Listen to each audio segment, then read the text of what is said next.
ఒక జర్నలిస్ట్ కాదు, దాదాపు ఒక 12 ఇయర్స్ బ్యాక్ నా పక్కనే ఉన్న సంధ్య అక్క అందరం కలిసి ఏదైనా ఇన్వెస్టిగేషన్ రిలేటెడ్ ఒక మా ఆడవాళ్ళకి ఏదైనా కష్టాలు వస్తే నేను ఆవిడ ఇంటర్వ్యూస్ తీసుకోవడం, ఒక సబ్జెక్ట్ గురించి అనాలిసిస్ చేయడం, అలాంటివి చేసిన టైంలో ఒక ప్రోగ్రామ్ పర్పస్ పవన్ కళ్యాణ్ గారి ప్రెస్ మీట్కి వెళ్ళాను. రఘు గారు మీకు చెప్తున్నది, ఇది 12 ఇయర్స్ నుంచి స్టార్ట్ అయిన target and planning oriented plan ఇది మీడియా పైన.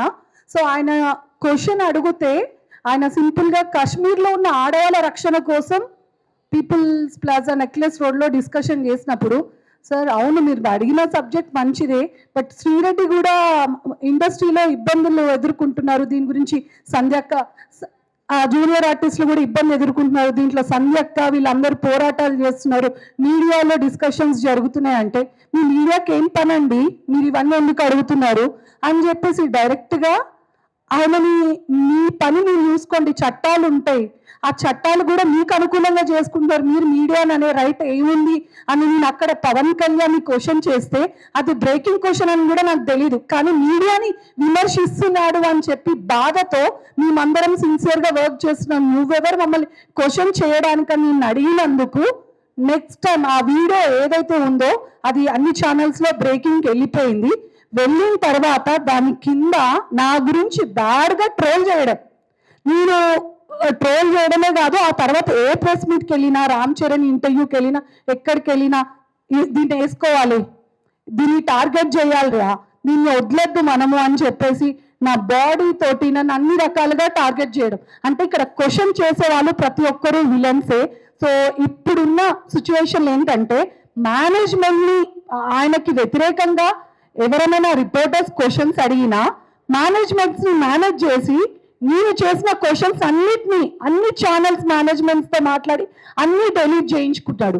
సో ఇది 10 ఏళ్ల సబ్జెక్టు. ఇప్పుడు ప్రస్తుతానికి ఏం జరుగుతుందంటే, ఒకప్పుడు పొలిటికల్ లీడర్స్ అంటే పక్కన అన్న అంటే ఒక రౌడీ గ్రూప్ ఉంటారు, కానీ ఇప్పుడు అట్లా కాదు, టోల్ గ్రూప్స్ ఉంటున్నారు. ఆ టోల్ గ్రూప్స్ ఏం చేస్తారు, వాళ్ళ డ్యూటీ జాబ్ అది. ఇప్పుడు మనం అంటుంది వీళ్ళు క్వశ్చన్ చేస్తున్నారని కాదు, దీని వెనకాల ఉన్న పాత్రదారులు సూత్రధారులు, అటు మతాలు ప్రాంతాలు కాదు ఇక్కడ, అటు పార్టీలు నడిపిస్తున్న ట్రోల్స్ గ్రూప్ ఇది. అంటే రిపోర్టర్స్ ప్రశ్నించద్దు, ప్రశ్నించిన రిపోర్టరు మార్కెట్లో తిరగద్దు అని ఆ రిపోర్టర్కి ఏదో పర్సనల్ ఇష్యూస్ ఉన్నా కంప్లీట్గా అది అసలు ఉన్న సబ్జెక్ట్ కాకుండా అవాస్తవాలు చేస్తూ, ఇప్పుడు తులసి కానీ వనజక్క కానీ ఇప్పుడు వాళ్ళు వీళ్ళని విమర్శించకపోతే రేపొద్దున వాళ్ళకి మార్కెట్ ఉండదు. కాబట్టి కొత్తగా వచ్చిన వాళ్ళని రావద్దు, ఇప్పుడున్న జర్నలిస్టులు కూడా క్వశ్చన్ చేయొద్దు. ఎంటైర్ మీడియా వ్యవస్థ అంటే ట్రోల్స్కి భయపడి పక్కకి వెళ్ళిపోవాలి. ఆ భయానికి కొంతమంది వెనకవుతున్నారు, కానీ వెనక్కి తగ్గే అవకాశం లేదు. మనమందరం ఒకటే, మనమందరం ప్రజల కోసం చేస్తున్నాం.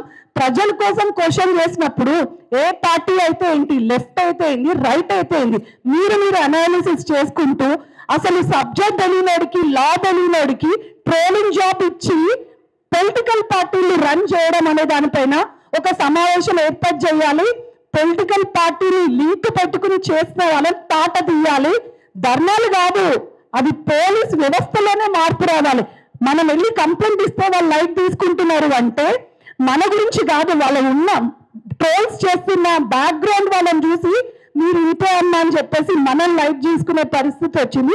సో దాన్ని మనం కట్టడి చేయాలి అంటే సార్ వాళ్ళు చేసినట్టు కంప్లీట్గా దీనికంటూ ఒక అజెండా ప్రిపేర్ చేయాలి. ట్రోల్స్ కోసం ప్రత్యేకించి చట్టం రావాలి.